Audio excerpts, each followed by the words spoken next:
حدثنا محمد بن یوسف حدثنا سفیان عن الاعمش عن ابراہیم التیمی عن ابیہ عن ابی ذر رضی اللہ عنہ. ابو ذر رضی اللہ عنہ سے روایت ہے. ابو ذر کا نام کیا تھا؟ جندب بن جنادہ الغفاری. ابو ذر الغفاری یہ بہترین صحابہ میں سے تھے. اور ان کا کیا مشہور ہے؟ زہد، پارسائی، صدق، علم، عمل. یہ 32 ہجری میں فوت ہوئے ربضہ کے مقام پر، جو کہ دور پار کا ایک علاقہ تھا. اور جب یہ فوت ہوئے تو ان کے ورثے میں سے کوئی چیز بھی نہیں تھی. بہت ہی زاہد متقی انسان تھے. قال قال النبی صلی اللہ علیہ وسلم لأبی ذر، نبی صلی اللہ علیہ وسلم نے حضرت ابو ذر سے کہا، حین غربت الشمس، جب سورج غروب ہو گیا، اتدری این تذهب، کیا تم جانتے ہو سورج کہاں جاتا ہے؟ دلچسپ حدیث ہے. قلت اللہ ورسولہ عالم، میں نے کہا اللہ اور اس کا رسول ہی بہتر جانتا ہے. قال فرمایا فإنها تذهب حتى تسجد تحت العرش، یہ جاتا ہے یہاں تک کہ سجدہ کرتا ہے عرش کے نیچے. فتستأذن، پھر اجازت مانگتا ہے. فیؤذن لها، تو اس کو اجازت دے دی جاتی ہے. وتوشک، اور وہ زمانہ قریب ہے. ان تسجد، کہ وہ سجدہ کرے گا. فلا يقبل منها، لیکن وہ سجدہ قبول نہ ہوگا. وتستأذن، اور وہ دوبارہ نکلنے کی اجازت مانگے گا. فلا یؤذن لها، تو اس کو اجازت نہ دی جائے گی. فیقال لها، اس کو کہا جائے گا ارجعی من حیث جئتی، جہاں سے آئے ہو وہیں چلے جاؤ، یعنی مغرب ہی کی طرف واپس لوٹ، یعنی آگے جانے کے بجائے پیچھے جاؤ. فتطلع من مغربها، تو وہ مغرب سے طلوع ہوگا.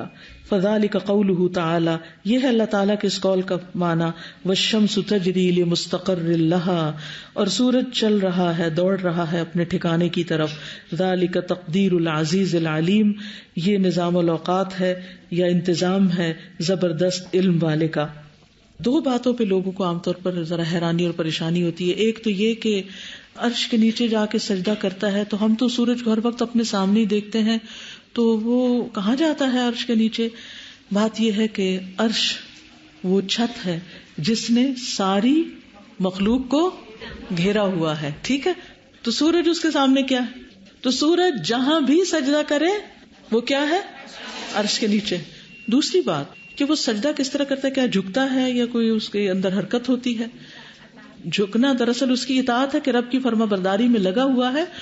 اور کیا کوئی خاص وقت ہوتا ہے جس میں سجدہ کرتا ہے، یا ہر لمحہ کر رہا ہوتا ہے؟